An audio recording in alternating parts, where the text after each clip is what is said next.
So, good day everyone. We are here to tackle about socialism. First, we will be discussing what is socialism. This is, or socialism is a political theory advocating state of ownership of industry. It is also an economic system based on state ownership or of capital. It is also a theory or system of social reform which contemplates a complete reconstruction of society with a more and just and equitable distribution of property and labor. In popular usage, the term socialism is often employed to indicate any lawless revolutionary social scheme.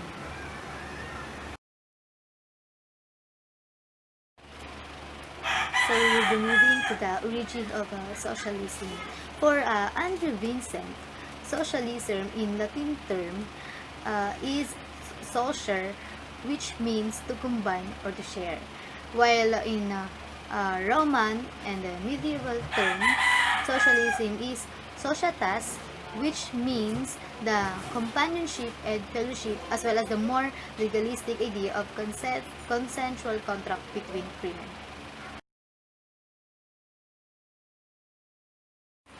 So, moving on, in 1789 French Revolution, the history of socialism began.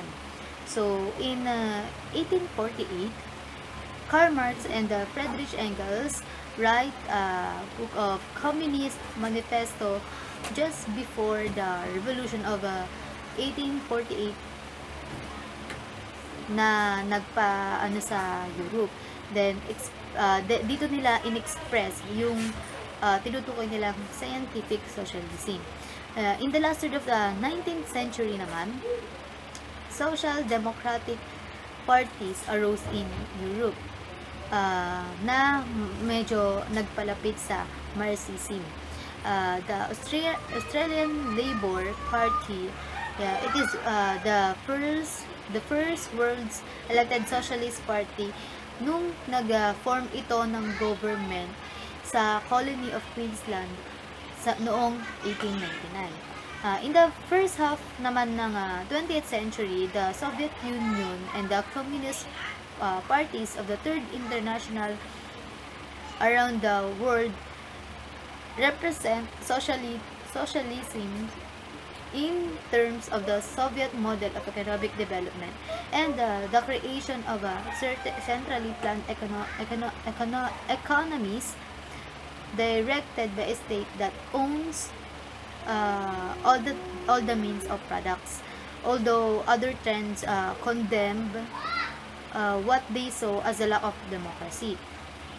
Sa sa United Kingdom, si Herbert Morrison, sabi niya, socialism is what the labor government does. Whereas, sabi naman ni Bevan, Bevan argued that socialism nagre-require to ng mainstream of economic activity that brought under public direction. Syempre, with an economic plan and workers' democracy. Sabi naman ng iba, capitalism, yung capitalism daw na na-abolish that time. So socialist governments established the mixed economy with partial nationalisms and social welfare. So by 1968 naman, nung naganap yung Vietnam War noong 1959 to 1975, if I'm not mistaken, dito naman nag-rise yung New Left na tinatawag. dito, yung mga socialists, they are tended to be critical of the Soviet Union and social democracy. Tsaka, yung tinatawag na anarcho-syndicalists at tsaka yung ibang elements ng New Left and at saka yung favored decentralized collective ownership in the form of cooperative of workers councils. Yung mga socialists they also have adapted the cause of other social movements such as environmentalism, feminism at saka progressivism. Tapos sa 21st naman, sa 21st century sa Latin America, yung Venezuelan president, which is si Hugo Chavez, he championed what he termed the term socialism of the 21st century, which dito in-include yung policy of nationalisms or national assets such as oil, anti-imperialism, and termed himself Trotskyist, supporting permanent revolution. And now, after this brief history of socialism, here are some of my friends, my classmates. They will be discussing socialism in different continents such as Africa, Europe, Oceania, Asia. So, let's listen to them now.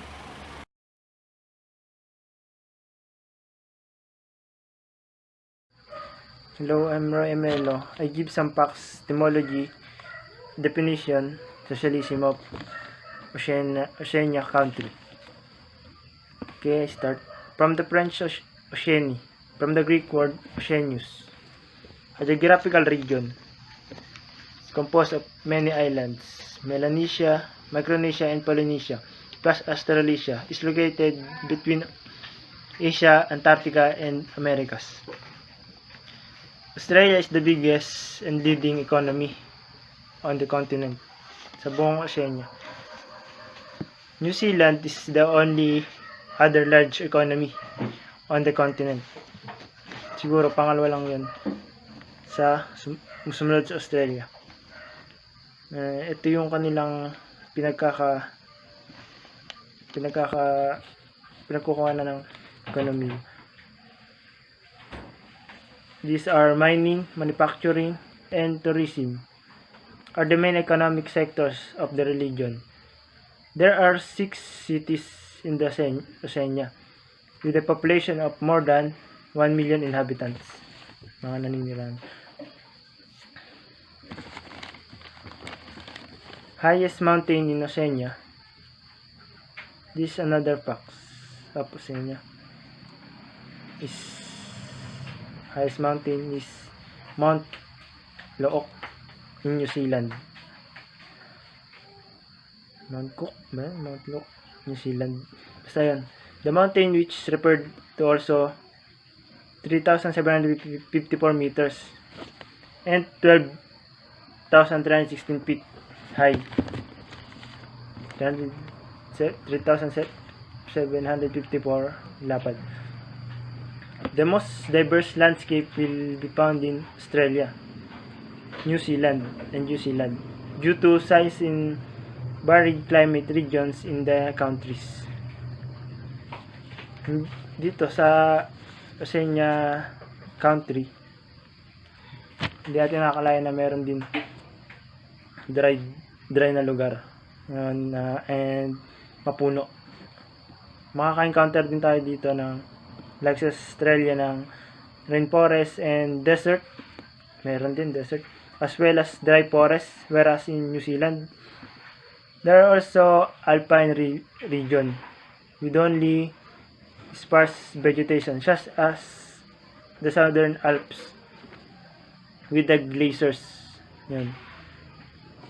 So yun sa pinaka dinarayo doon sa kanila lugar ng glaciers.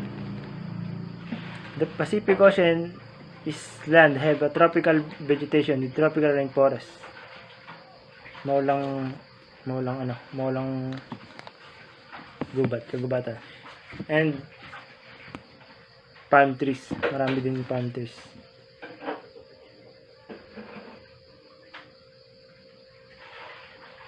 Okay. Tungo naman tayo sa climate sa inyo. Australia climate. The climate of religion is diverse. The highest temperature in Oceanian are reaching naabot ng Australia. Outback with temperature of 50 degrees Celsius and 123 Fahrenheit. And lowest temperature are measured. Mabot yung temperature sa mababang nabot yung temperature sa New Zealand sa mababang temperature within 25 degrees Celsius and 14 degree Fahrenheit. Also, like Philippines, democratic country.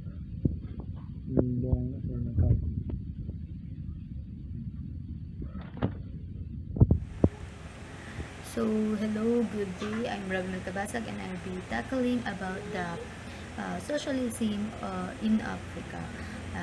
African socialism has been and continues to be a major ideology around the continent. And Julius Nyerere was inspired by the Fabian socialist ideas, and he believes that African people were already socialists. And now, punta muna tayo dito sa during sa time ng independence, kasi during this time African countries had to decide what type or anong klaseng state ang magkakaroon sila. And between 1950 and mid-1980s, 35 of Africa countries adopted socialism because the leaders of those countries believe that socialism offered their best chance to overcome the many obstacles these new states, which is this Africa, faced at independence. Initially, African leaders created new hybrid versions of socialism known as African socialism. Pero by the 1970s, several states turned to the more orthodox notion of socialism. Ito yung tinatawag natin na scientific socialism. Ngayon, i-discuss ko naman yung mga appeals ng socialism sa Africa. First, meron tayong socialism was an anti-imperial. This ideology or the ideology of socialism is explicitly anti-imperial. Why? Kasi during USSR, which was the face of socialism in 1950s, this is arguably empire. It's a leading founder. Si Vladimir Lenin, which is isang writer, meron siyang sinulat na libro na tinatawag na Imperialism, the highest stage of capitalism. Dito sa work ni Lenin, hindi lang niya kinritik yung colonialism, but he also argued that the profits from imperialism would buy out the industrial workers of Europe. Yung workers during that revolution, kinunclude kasi ni Lenin na they would have to come from the unindustrialized, underdeveloped countries of the world. This opposition of socialism to imperialism and to the promise of the revolution coming in underdeveloped countries made it appealing to anti-colonial nationalists around the world of the 20th century. The next appeal of socialism is socialism offered a way to break with Western markets. Dito naman papasok na yung African states needed not kailangan nila hindi lang politically but also economically independent. Pero karamihan were trapped in the trading relations established under colonialism, kasi yung European empires ginamit nila yung African colonies for natural resources. The major companies in Africa such as mining, katulad nga ng Corporation Union, were dito naka-base yung Europe and para siyang European owned. So by embracing socialist principles and working with socialist trading partners, African leaders hope to escape the neo-colonial markets that colonialism had left them in. So the third one, during 1950s, socialism apparently had a proven track record. Kasi nung nabuo yung USSR noong 1917 during Russian Revolution, it was an agrarian state with a little industry. It was known as a backward country, but less than 30 years later, USSR had become one of two superpowers sa buong mundo. Siyempre, alam naman natin yan. Para matakasan ng Africa yung cycle of independency, yung African states, kailangan nila maging industrialize and modernize yung mga infrastructures nila. And African leaders hope that by planning and controlling their national economies using socialism, they could create economically competitive modern states within a few decades. So, yun. So, yung pang-apat,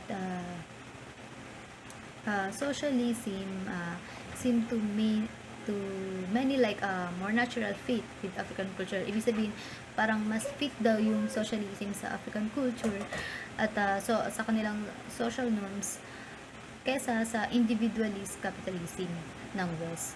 Ngayon, dito, yung philosophy of Ubuntu, which is a person through other person. Ito yung parang parang binigyan ng diin dito yung connection or connected nature ng tao at there encourages hospitality of giving. Parang mga Pinoy lang na kilala sa pagiging hospitable. Kasi yung pagiging nila giver or pagiging hospitable nila, it is often contrasted with the individualism sa West, and many African leaders argue that these values made socialism a better fit for African societies than capitalism. Then the last one, appeal ng socialism sa Africa is a one-party socialist states promise unity. Kasi naniniwala yung mga leaders na ang socialism ay nag-offer or socialism offered a rationale for limiting political opposition, which leaders, even previously liberal ones, came to see as a threat to national unity and progress. At that time kasi nung independence time, many African states were struggling to establish a sense of nationalism. So, among sa different groups. So, naisip nila that this socialism will promote the unity throughout the African state. So, to be precise, and as a conclusion, yung socialism in Africa did not outlive the collapse of the USSR in 1989. Yung pagkawala or the loss of a financial supporter and ally in the form of the USSR was certainly a part of this, but so too was the need of many African states that had for loans from the International Monetary Fund and the World Bank.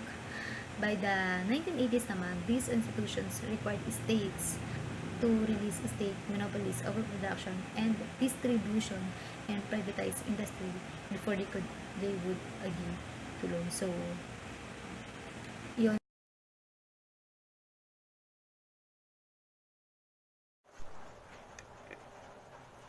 Aside from the countries in the West, socialism also affected several countries in Asia in regards to their policy making. There are states with socialist economies such as People's Republic of China, Laos, Vietnam, and North Korea, in which they have largely moved away from centralized economic planning in the 21st century and placing a greater emphasis on the market.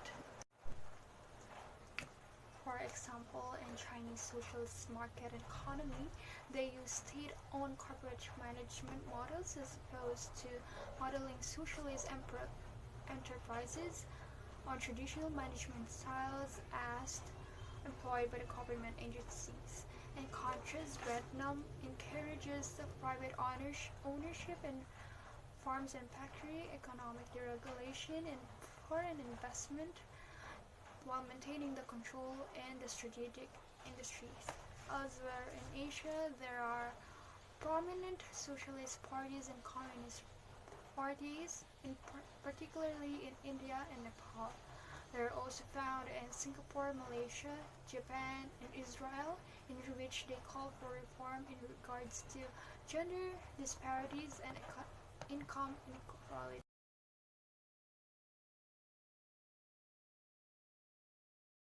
Dumako po tayo ngayon sa Europe. Alamin po natin kung paano nagsimula ang socialism doon hanggang sa kasalukuyan. Nagsimula po ito sa French Revolution, kung saan ang namumuno to ay si King Louis XVI at Marie Antoinette. Dahil sa kanilang hindi magandang pamumuno na may maintain ng social class at nasusuppress naman ang mahihirap.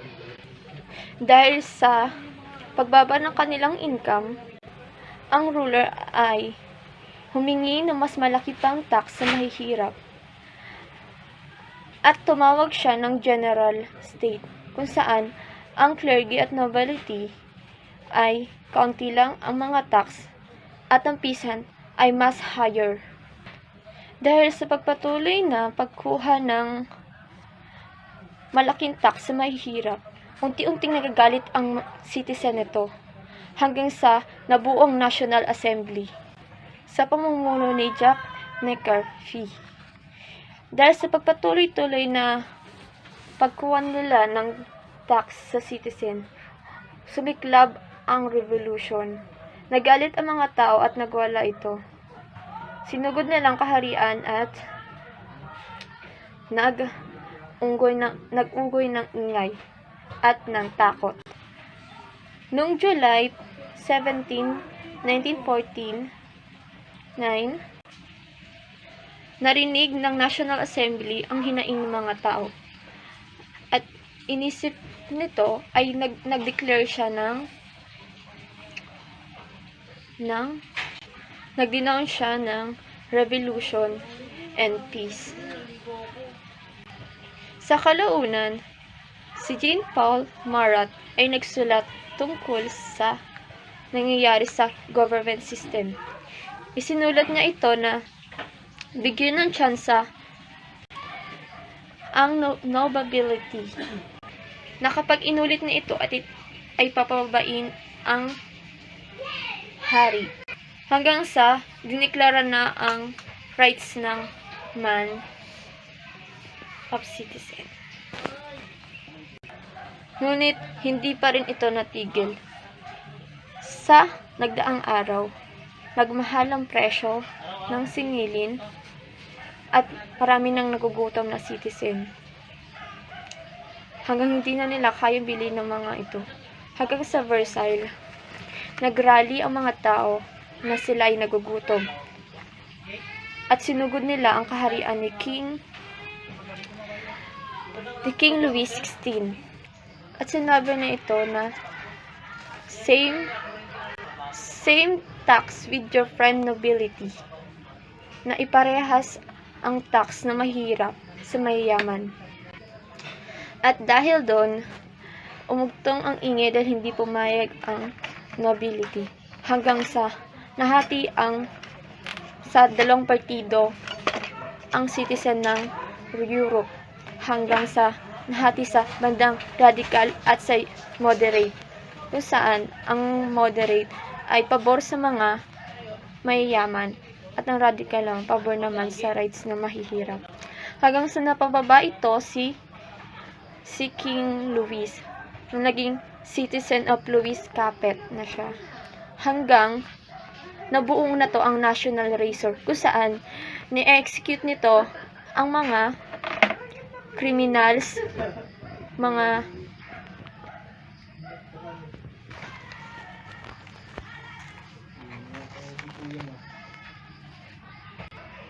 at against sa government.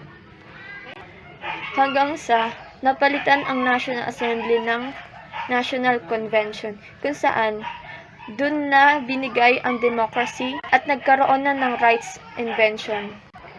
September, nagkaroon ng massacre doon sa France. 1972, hanggang ito ay sinisi nila kay Louis. Hanggang nagkaroon ng botohan kung papatayin ba si Louis, i-execute siya sa nangyari massacre dahil sa kanyang pamumuno o hindi. Dahil maraming taong gustong maparusahan si Louis, bumoto sila na i-execute sila hanggang sa pinugutan ng ulo si Citizen Louis Capet. Doon na lumabas ang pangalan ni Napoleon Bonaparte na siyang nagdadirect sa military na ipaglaban ang Holanda. Dahil sa pagkamatay ni Louis XVI, ang pumalit noon ay si Robespierre. Dahil sa pamumuno niya, nagkaroon ng reign of terror na lahat ng mga kriminal ay pinatay niya. Halos lahat ng 40,000 namatay niya at nagkaroon ng crimes against liberty. Kung saan, naisip niya na nagkaroon ng Republic of Virtues. Ngunit hindi siya nagtagumpay. Nung pumunta sila sa National Convention, sinabi niya na gusto niya magkaroon ng Republic of Virtues kung saan lahat ng kriminal ay papatayin. Ngunit, may isang taong nag-against doon at lahat doon ay bumoto sa kanya. Kaya, na-execute si Robespierre, napugutan din siya ng ulo dahil sa maling paniniwala niya. Kaya, ang National Convention na pinalitan nilang Directory. Dahil sa pag-ugong na pangalan Napoleon Bonaparte, nakapunta siya sa iba't ibang lugar, dala ang panalo ng kanyang military. Naging fame siya sa citizen ng Europe. Kinilala siya ng Europe. Hanggang sa may nagsabi sa kanya, sa kanyang paglalakbay, ay kung tanggalin ni Napoleon ang Directory na dahil sa pamumuno ni Napoleon, sa pagtanggal niya ng Directory, doon na pumasok ang human rights, democracy, at freedom, hanggang sa nagkaroon ng European law na nagbe-base sa fundamental rights, freedom, equality, solidarity, and respect of rule of law. Hanggang sa 2004, doon na po nabuo ang socialism and communism. Hanggang sa inadapto ng iba't ibang bansa tulad ng Denmark, East Germany, Hungary, at iba pa. Sa Denmark, the Socialist People Party more than double its parliamentary representation to 23 seats of 11, making in fourth of largest party. Actually, maraming countries ang nag-adapt ng socialism. Example nun ay ang Denmark. Sila yung pinaka-successful na socialist democratic doon. At ang Denmark din ang happiest country in the world, kung saan maayos yung system ng government nila.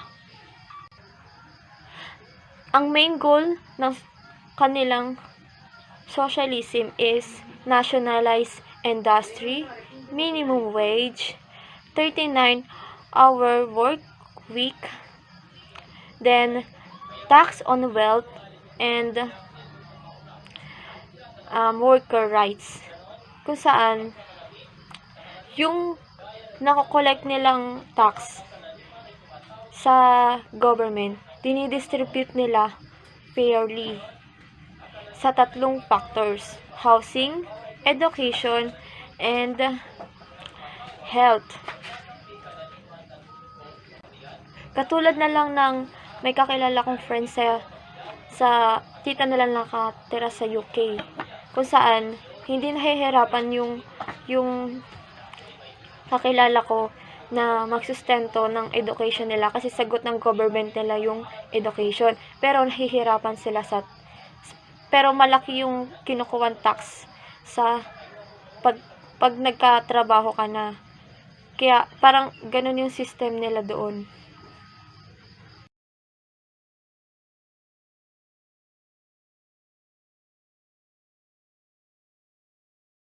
Hello, I'm Jabal of Real, and ang topic na i-discuss natin is about American socialism. First, review muna tayo about America. America is coined galing sa isang Italian explorer which is Amerigo Vespucci.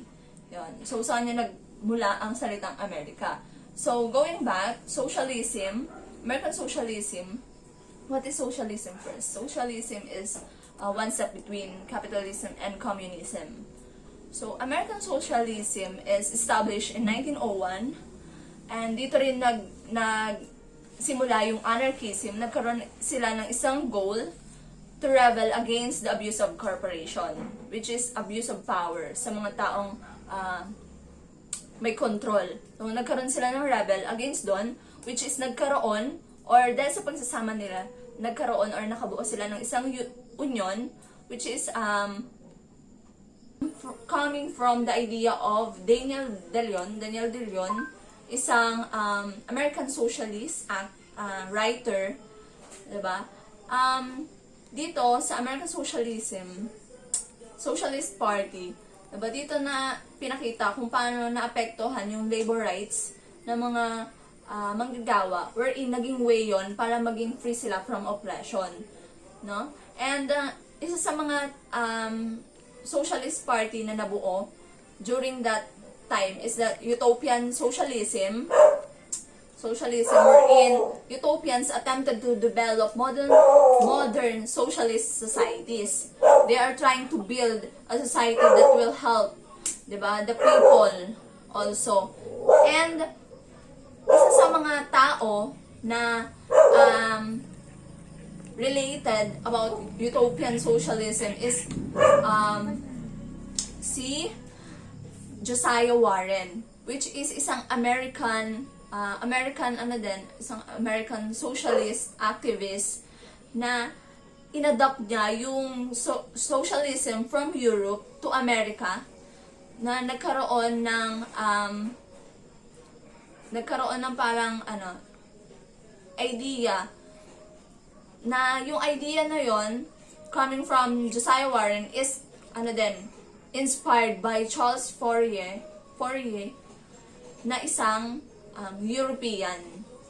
So, utopian socialism is all about lang naman sa kung paano gusto ng mga tao na maging parang almost perfect. Di ba pag sinabing utopia is perfect society? So, parang they are aiming na parang actually it's like parang experimental. They are trying to build a society na magiging perfect nga para sa lahat, magiging patas para sa lahat.